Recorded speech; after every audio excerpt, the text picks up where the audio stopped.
नमस्कार दोस्तों, स्वागत है आपका आज के मुख्य समाचार में, जिसमें सबसे पहली और बड़ी खबर में आपको बताएंगे कि चीन झड़प के बाद बोले तवांग के स्थानीय लोग, हमें भारत की सेना पर पूरा भरोसा, खुशनुमा है यहां का माहौल। दूसरी ब्रेकिंग न्यूज में जिक्र होगा जम्मू कश्मीर का। तवांग में भारत चीन सैनिक की झड़प के बाद आईबी पर अलर्ट, सुरक्षा बल लगातार कर रहे गश्त। इसी के साथ तीसरी ब्रेकिंग न्यूज में आपको बताएंगे कि आंख नहीं दिखा पाएगा चीन, भारत को मिला 36वां राफाल, हवा का सिकंदर अब एलएसी पर रखेगा कड़ी नज़र। चौथी ब्रेकिंग न्यूज़ में जिक्र होगा कि पाकिस्तान और अफगानिस्तान सैनिकों के बीच भीषण झड़प में एक की मौत। और पांचवी ब्रेकिंग न्यूज़ में आपको बताएंगे कि पाकिस्तान पर संकट गहराया तो सरकार को याद आया इंडिया कार्ड। दोस्तों, हर एक खबर की गहराई में आपको ले जाएंगे, लेकिन उससे पहले अगर आपको भी देश की सेना और पीएम मोदी पर पूरा भरोसा है और अगर आप भी ऐसा मानते हैं कि मोदी है तो हर जीत मुमकिन है, तो आप अभी इस वीडियो को लाइक, लाल बटन को दबा के चैनल को सब्सक्राइब और बेल आइकन जरूर दबाइएगा। दोस्तों, रुख करते हैं सबसे पहली और बड़ी खबर की तरफ।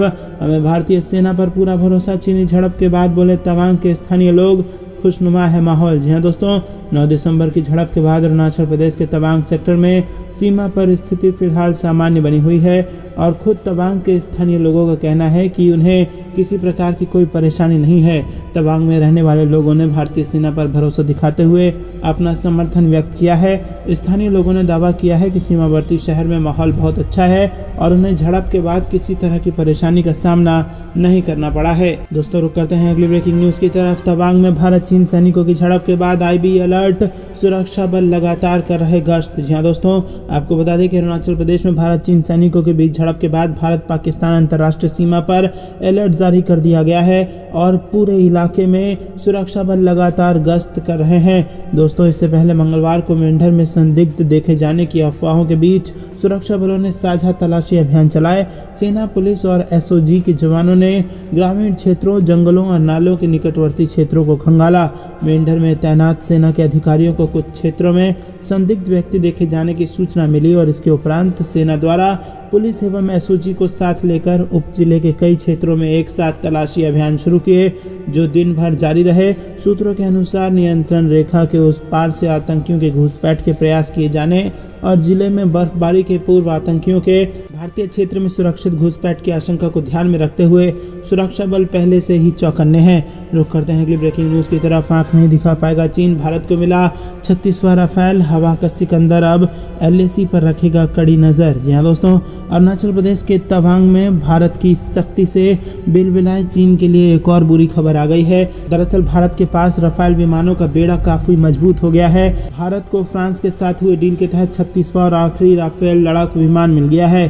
वायुसेना ने ट्वीट कर लिखा कि द पैक इज कंप्लीट। 2016 में दोनों देशों के बीच हुई 60,000 करोड़ रुपए की डील के तहत कुछ 36 रफाल विमानों को भारत भेजने का सौदा हुआ था। 35 रफाल विमान भारत को मिल चुके हैं। ये सभी विमान अंबाला, हरियाणा और पश्चिम बंगाल के हाशिमारा में तैनात हैं। रुक करते हैं अगली ब्रेकिंग न्यूज़ की तरफ। पाकिस्तान और अफगानिस्तान सैनिकों के बीच भीषण झड़प में एक की मौत, कई घायल। जी हाँ दोस्तों, अफगानिस्तान में तालिबान शासन आने के बाद पाकिस्तान से उसके रिश्ते में लगातार गिरावट देखी जा रही है।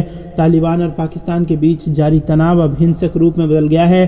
अफगानिस्तान और पाकिस्तान के सीमा बलों के बीच प्रमुख चमन स्पिन बोल्डक सीमा पर एक बार फिर झड़पें हुई हैं, जिसमें एक की मौत हो गई है और 1 दर्जन से अधिक घायल हो गए हैं। पाकिस्तानी अधिकारी ने यह जानकारी दी है। हालांकि अफगान पुलिस के प्रवक्ता ने इस पूरे मामले पर कुछ भी नहीं कहा है। हालांकि इस झड़प को भड़काने के लिए दोनों पक्ष एक दूसरे को जिम्मेदार ठहरा रहे हैं। इस मामले पर बलूचिस्तान के एक प्रांतीय अधिकारी जाहिद सलीम ने समाचार एजेंसी रॉयटर को बताया कि दोनों पक्षों के बीच रविवार को भी झड़प हुई थी, जिसमें सीमा पर लगे बाढ़ का एक हिस्सा क्षतिग्रस्त हो गया था और पाकिस्तान की सेना उसी की मरम्मत कर रही थी। दोस्तों, रुक करते हैं अगली ब्रेकिंग न्यूज़ की तरफ। संकट गहराया तो पाकिस्तान सरकार को याद आया इंडिया कार्ड। जी हाँ दोस्तों, आपको बता दें कि देश के मसलों का हल ढूंढने में लगातार नाकाम रहने के बाद अब पाकिस्तान की शहबाज शरीफ सरकार घिसे पीटे तरीकों पर उतर आई है। उसने फिर उन्हीं आरोपों का सहारा लिया है जो राजनीतिक संकट के दौरान जनता को भरमाने के लिए पाकिस्तान के राजनेताओं का जाना पहचाना तरीका रहा है। आर्थिक के साथ साथ आतंकवाद के मोर्चे पर भी बेअसर साबित हो रही शहबाज शरीफ सरकार ने अब आतंकवादी कार्रवाइयों का दोष भारत पर मढ़ा है, लेकिन उसने इस बारे में कोई साक्ष्य सार्वजनिक नहीं किया है। पाकिस्तान के गृह मंत्री राना सनाउल्लाह ने मंगलवार को यह दावा किया कि पिछले साल लाहौर में हुए बम धमाके में भारतीय agency research and analysis wing का हाथ होने का पाकिस्तान सरकार को अकाट्य सबूत मिला है और ये सबूत क्या और कितना भरोसेमंद है इसकी जानकारी उन्होंने नहीं दी है। पिछले साल लाहौर के जौहर इलाके में बम धमाका हुआ था। पाकिस्तान सरकार का दावा है कि उस सिलसिले में 3 आतंकवादी गिरफ्तार किए गए। उनसे पाकिस्तान की जांच एजेंसियों को कथित सबूत हासिल हुए हैं। रुक करते हैं अगली ब्रेकिंग न्यूज़ की तरफ। अमेरिका भी चलेगा भारत की राह, चीनी ऐप टिकटॉक पर लगेगा बैन। जी हाँ दोस्तों, जल्द ही अमेरिका के सरकारी अधिकारी और कर्मचारी सरकार की ओर से मिले गैजेट पर चीन के वीडियो शेयरिंग ऐप टिकटॉक का इस्तेमाल नहीं कर पाएंगे। अमेरिकी सीनेट ने बुधवार देर रात इस विषय पर एक विधेयक ध्वनि मत से इसे पारित किया है और कानून बनने के लिए राष्ट्रपति जो बाइडेन के पास जाने से पहले विधेयक को अमेरिकी प्रतिनिधि सभा अनुमोदित करेगी, जो इस सप्ताह हो सकती है। दोस्तों, रुक करते हैं अगली ब्रेकिंग न्यूज़ की तरफ। चीन को अपनी सोच बदलने की जरूरत, भारत का जवाब हमेशा ऐसा नहीं रहेगा, गोखले का बयान। जी हाँ दोस्तों, पूर्व विदेश सचिव विजय गोखले ने कहा कि वास्तविक नियंत्रण रेखा पर 2020 के घटनाक्रम से चीन को लेकर भारत को रणनीतिक स्पष्टता मिली है और उसके नजरिए में बदलाव आया है। उन्होंने साथ ही कहा कि चीन को भी अपनी सोच पर फिर से विचार करने की जरूरत है, क्योंकि उसकी सैन्य आक्रामकता के खिलाफ भारत का जवाब हमेशा ऐसा नहीं रहेगा। चीन में भारत के पूर्व राजदूत रहे गोखले ने कहा कि एलएसी पर अन्य पक्ष के पास हथियारों की मौजूदगी को लेकर भारत भी सैन्य क्षमता बढ़ाने के लिए अधिक इच्छुक एवं प्रतिबद्ध है। दोस्तों, रक्षा मंत्री राजनाथ सिंह ने मंगलवार को संसद को बताया था कि चीन के सैनिकों ने 9 दिसंबर को तवांग सेक्टर में यांगत्से क्षेत्र में यथास्थिति बदलने का एक तरफा प्रयास किया, जिसका भारत के जवानों ने दृढ़ता से जवाब दिया और उन्हें लौटने के लिए मजबूर कर दिया। रुक करते हैं अगली ब्रेकिंग न्यूज़ की तरफ। भारत इस बार बनेगा यूएनएससी का स्थायी सदस्य, 3 देशों ने किया समर्थन, चीन पर निगाहें। जी हाँ दोस्तों, संयुक्त राष्ट्र सुरक्षा परिषद में सुधार को लेकर आयोजित बैठक से भारत के लिए अच्छी खबर आई है। इस बैठक में 3 बड़े देश ब्रिटेन, फ्रांस और संयुक्त अरब अमीरात ने भारत की यूएनएससी में सदस्यता का समर्थन किया है। रूस के विदेश मंत्री तो पहले ही भारत के पक्ष में आवाज उठा चुके हैं और अमेरिकी राष्ट्रपति जो बाइडेन ने भी अपनी स्वीकृति दे रखी है। ऐसे में हर बड़ा देश अभी इस मामले में भारत के साथ खड़ा दिख रहा है, लेकिन इस अपार समर्थन के बावजूद भी भारत की राह आसान नहीं बन पाई है। अभी तक लगातार चीन द्वारा संयुक्त राष्ट्र सुरक्षा परिषद में भारत की सदस्यता का विरोध किया जा रहा है। माना जा रहा है कि इस बार भी चीन अपने स्टैंड से पीछे नहीं हटने वाला है। उस स्थिति में भारत को अपार समर्थन मिलने के बावजूद भी यूएनएससी के स्थायी सदस्य बनने से वंचित रहना पड़ेगा और अभी के लिए संयुक्त अरब अमीरात, ब्रिटेन और फ्रांस ने खुलकर भारत का समर्थन कर दिया है। उनके समर्थन से भारत की स्थिति जमीन पर और मजबूत हुई है। फ्रांस ने यहाँ तक कहा है कि वो भारत के साथ साथ जर्मनी, जापान और ब्राज़ील की सदस्यता का भी समर्थन करता है। रुक करते हैं अगली ब्रेकिंग न्यूज़ की तरफ। ठंड से कांपा उत्तर भारत और इन राज्यों में 3 दिनों तक चलेगी शीतलहर, मौसम विभाग ने जारी कर दी है चेतावनी। जी हाँ दोस्तों, आपको बता दें कि पहाड़ों पर बर्फबारी की वजह से उत्तर भारत के मैदानी इलाकों में ठंड बढ़ गई है। सुबह और शाम के समय घना कोहरा छाया है। वहीं कुछ राज्यों में शीतलहर का भी प्रकोप बढ़ा है। उधर दक्षिण के राज्यों में हल्की बारिश भी जारी है और पिछले 24 घंटे के मौसम की बात करें तो पंजाब, हरियाणा, उत्तर राजस्थान और उत्तरी उत्तर प्रदेश में न्यूनतम तापमान 6 से 9 डिग्री सेल्सियस के बीच में रहा है। हरियाणा, उत्तरी राजस्थान और नॉर्थ वेस्ट यूपी में ये नॉर्मल से 2 से 3 डिग्री सेल्सियस कम है, यानी कि इन राज्यों में जमकर ठंड पड़ना शुरू हो गई है। मौसम विभाग ने बताया कि ईस्ट सेंट्रल अरब सागर में डीप डिप्रेशन की स्थिति बनी हुई है।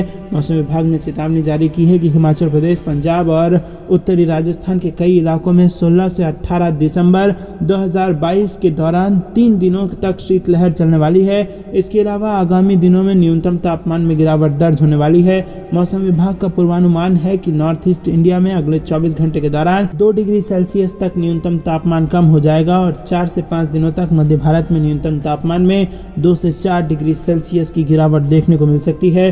पूर्वी भारत की बात करें तो अगले 2 दिनों में पारा 2 से 3 डिग्री सेल्सियस तक गिरेगा और फिर उसके बाद कुछ दिनों तक स्थिर रहने के आसार हैं। दोस्तों, रुक करते हैं अगली ब्रेकिंग न्यूज़ की तरफ।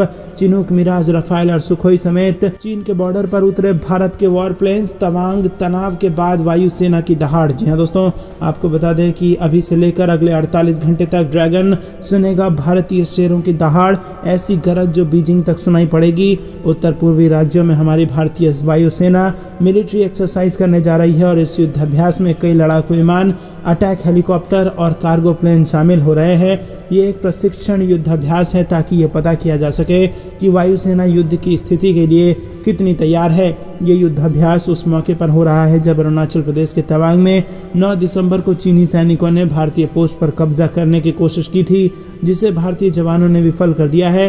चीनी सैनिकों को बुरी तरह से पीटा, उन्हें लाइन ऑफ एक्चुअल कंट्रोल से बाहर फेंक दिया और ये घटना तब हुई थी जब चीन के ड्रोन्स ने सीमा पार करने की कोशिश की थी और उसे रोकने के लिए इंडियन एयरफोर्स ने सुखोई 30 MKI फाइटर जेट उड़ा दिए थे। दोस्तों रुक करते हैं अगली ब्रेकिंग न्यूज़ की तरफ। लादेन को पनाह देने वाले उपदेश के काबिल नहीं, जयशंकर ने आतंक पर UN में बंद कर दी पाकिस्तान की बोलती। जी हाँ दोस्तों, पाकिस्तान के विदेश मंत्री बिलावल भुट्टो जरदरी ने संयुक्त राष्ट्र सुरक्षा परिषद में एक बार फिर कश्मीर मुद्दे का राग अलापा है। बिलावल ने संयुक्त राष्ट्र में बोलने के मौके का इस्तेमाल भारत के खिलाफ जहर उगलने के लिए किया, लेकिन भारतीय विदेश मंत्री एस जयशंकर ने अपने जवाब से पूरा पाकिस्तान की बोलती बंद कर दी। उन्होंने कहा कि पाकिस्तान ने ही आतंकी ओसामा बिन लादेन को पनाह दी थी, ऐसे में पाकिस्तान उपदेश देने के काबिल नहीं है। बिलावल भुट्टो जरदरी ने बुधवार को संयुक्त राष्ट्र सुरक्षा परिषद से कश्मीर मुद्दे पर अपने प्रस्तावों को लागू करने का आह्वान किया। यहाँ बिलावल ने कहा कि विश्व व्यवस्था, शांति और स्थिरता को बढ़ावा देने के लिए सुरक्षा परिषद कश्मीर मुद्दे पर अपने प्रस्तावों को लागू करे। उन्होंने कहा कि सुरक्षा परिषद की जिम्मेदारी है कि दुनिया में वो शांति को बढ़ावा दे। इससे पहले पाकिस्तान की विदेश राज्य मंत्री हिना रब्बानी खार ने बुधवार को आरोप लगाया कि पाकिस्तान में आतंकी गतिविधियों में भारत की संलिप्तता है और ये आरोप वो पाकिस्तान लगा रहा है जो खुलेआम कहता है कि उसने दुनिया में तबाही मचाने वाले तालिबान को ट्रेनिंग दी थी। रुक करते हैं अगली ब्रेकिंग न्यूज़ की तरफ। चीन इस मुगालते में ना रहे कि भारत चुप होकर बैठ जाएगा, तवांग झड़प पर बोले पूर्व विदेश सचिव गोखले। जी हाँ दोस्तों, आपको बता दें अरुणाचल प्रदेश के तवांग सेक्टर में भारतीय और चीनी सैनिकों के बीच हुई ताज़ा झड़प के बाद पूर्व विदेश सचिव विजय गोखले का बयान सामने आया है। गोखले ने चीन को फटकार लगाते हुए कहा कि चीन इस गलतफहमी में बिल्कुल न रहे कि भारत LAC पर उसे मुंहतोड़ जवाब नहीं देगा। भारत उसकी हर गलत नीतियों को करारा जवाब देगा। पूर्व विदेश मंत्री ने कहा है कि साल 2020 के गलवान घटना ने चीन के बारे में राष्ट्रीय जनमत को फिर से आकार देने का काम किया है। हमारी सेना हर मोर्चे पर तैयार है। विजय गोखले ने कहा कि अगस्त 2020 में रेजांगला रेचिनला में स्नो लेपर्ड काउंटर ऑपरेशन किया गया और भारत ने इस ऑपरेशन को सोच समझकर अंजाम दिया था और चीन ने इसके बारे में सोचा भी नहीं था। भारतीय सेना ने स्नो लेपर्ड ऑपरेशन के जरिए पैंगोंग त्सो झील से चीन को पीछे हटने के लिए मजबूर कर दिया था और ऐसे में चीन की यह धारणा कि LAC पर छोटी मोटी घटनाओं के बदले में भारत पलटवार नहीं करेगा क्योंकि भारत जोखिम नहीं लेना चाहता, शायद अब ये काम नहीं करती। तो दोस्तों, क्या आपको भी ऐसा लगता है कि चीन को मुंहतोड़ जवाब दिया जा रहा है और चीन को मुंहतोड़ जवाब देने के लिए बॉर्डर पर फाइटर प्लेन्स खड़े किए गए हैं? कमेंट में अपनी राय जरूर बताइए। वीडियो लाइक करना मत भूलिएगा। रुक करते हैं अगली ब्रेकिंग न्यूज़ की तरफ। तवांग में झड़प के बीच जर्मनी का बड़ा बयान, कहा भारत के अलावा कोई और देश नहीं कर सकता है चीन का मुकाबला। जी हाँ दोस्तों, जर्मनी के राजदूत फिलिप एकरमैन ने एक इंस्टीट्यूट में कहा कि अरुणाचल प्रदेश में वास्तविक नियंत्रण रेखा पर भारतीय और चीनी सैनिकों के बीच झड़प चिंता का विषय है और वहां अंतर्राष्ट्रीय सीमाओं का उल्लंघन नहीं होना चाहिए। जर्मन राजदूत ने यह भी कहा कि भारत और जर्मनी दोनों देश रूस और चीन के मुद्दों को लेकर एक दूसरे से संपर्क में है। दोस्तों रुक करते हैं अगली ब्रेकिंग न्यूज़ की तरफ। अयोध्या राम मंदिर के गर्भगृह का 13 फीट तक निर्माण पूरा, रात दिन युद्ध स्तर पर चल रहा है काम। जी हाँ दोस्तों, अयोध्या में श्री राम जन्मभूमि में विराजमान रामलला के दिव्य मंदिर का निर्माण युद्ध स्तर पर चल रहा है। गर्भगृह में महापीठ का 13 फीट ऊंचाई तक निर्माण पूरा हो चुका है। इसी महापीठ पर भगवान की प्रतिष्ठा होनी है। अब रामलला के दर्शन को जाते समय बैरिकेटिंग से ही मंदिर की प्रगति देख भक्त निहाल हो रहे हैं। वहीं जनवरी 2024 में रामलला की प्रतिष्ठा से पहले दिसंबर 2023 तक राम मंदिर के भूतल का निर्माण पूरा करने लक्ष्य के साथ दिन रात काम चल रहा है। राजस्थान के भरतपुर स्थित राम मंदिर कार्यशाला में पत्थरों को तराशने के बाद उनकी आपूर्ति की प्रक्रिया भी गति पकड़ चुकी है।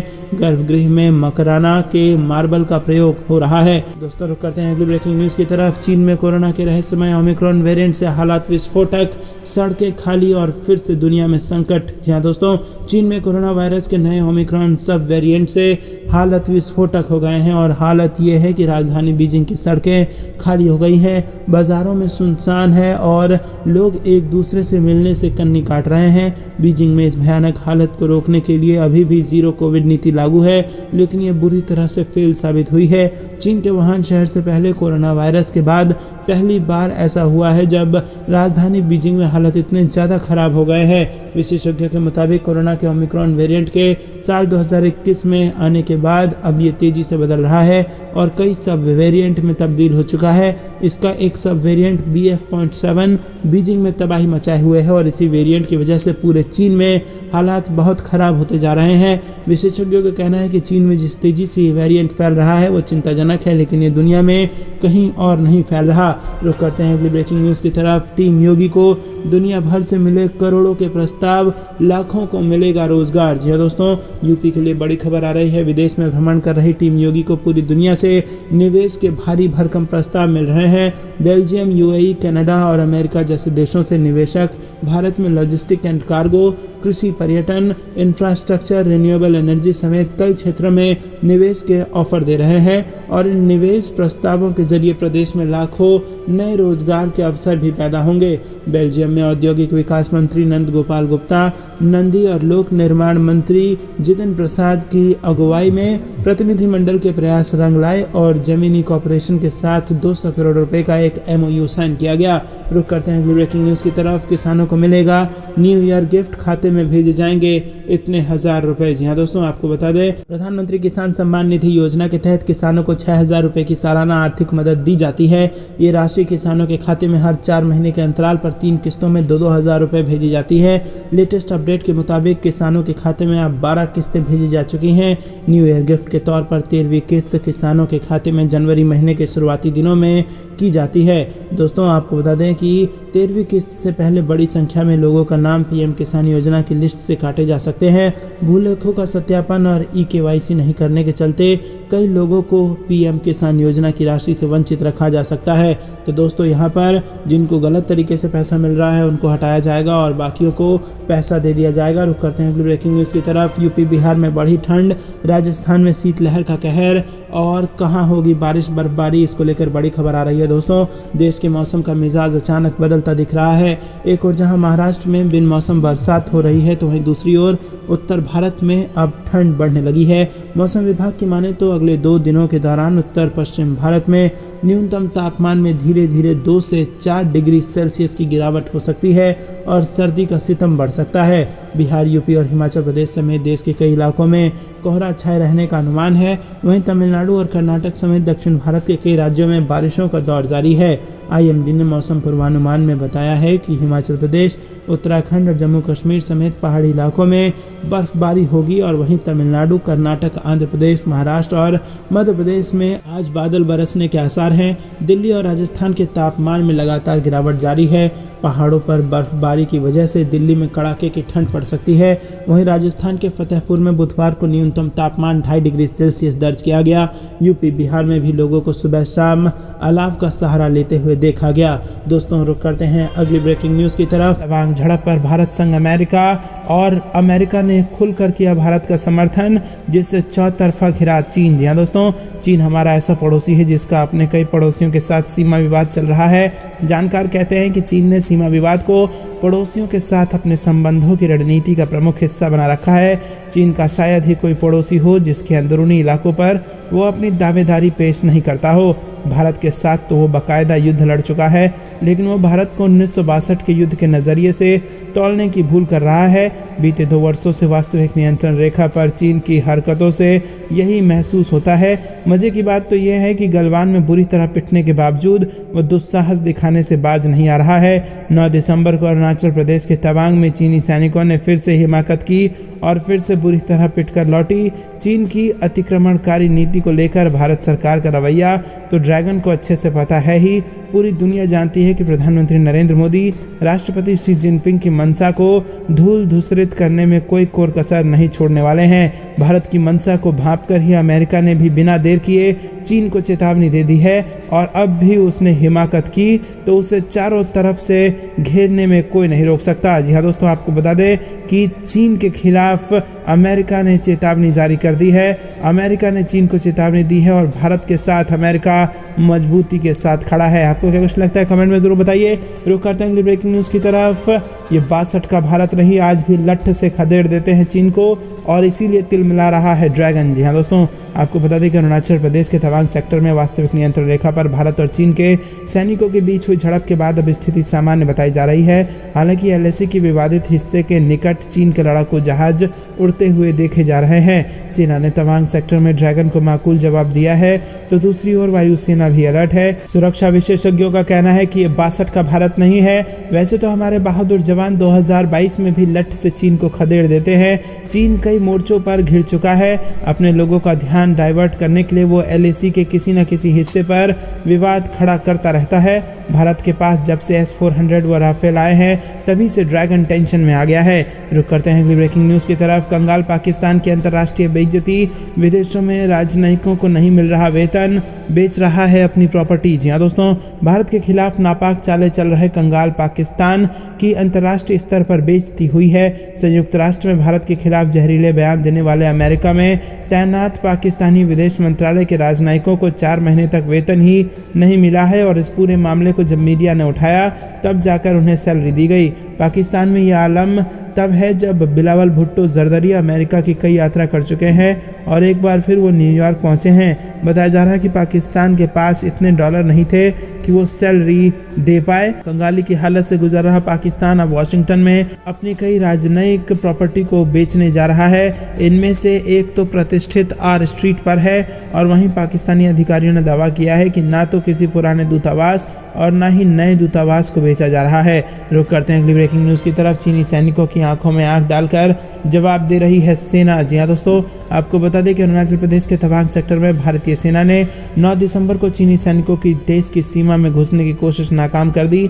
भारतीय सेना में अपना दमखम भारतीय सेना ने दिखाया और चीनी पीएलए को पीछे जाने पर मजबूर कर दिया। हालांकि इस दौरान दोनों सेनाओं के बीच झड़प भी हुई जिसमें करीब 6 भारतीय सैनिकों को चोटें आई है, लेकिन दोस्तों 30 से ज़्यादा चीनी सैनिक घायल कर दिए गए हैं। भारतीय सेना ने जिस बहादुरी से चीनियों का सामना किया है उसकी चर्चा पूरे देश में है और इस मामले में अब असम के मुख्यमंत्री हिमंत बिस्वा शर्मा का बयान सामने आ गया है। हिमंत बिस्वा शर्मा ने कहा कि हमारी सेना डटकर मुकाबला कर रही है और उन्होंने विपक्ष की ओर से लगाए जा रहे आरोपों पर कहा कि भारतीय सेना चीनी सेना की आंखों में आंख डालकर मुकाबला कर रही है। हमारी सेना तय करेगी कि कब कौन सी जानकारी साझा करनी है और किसको विश्वास में लेना है और ये सेना की रणनीति के आधार पर होगा।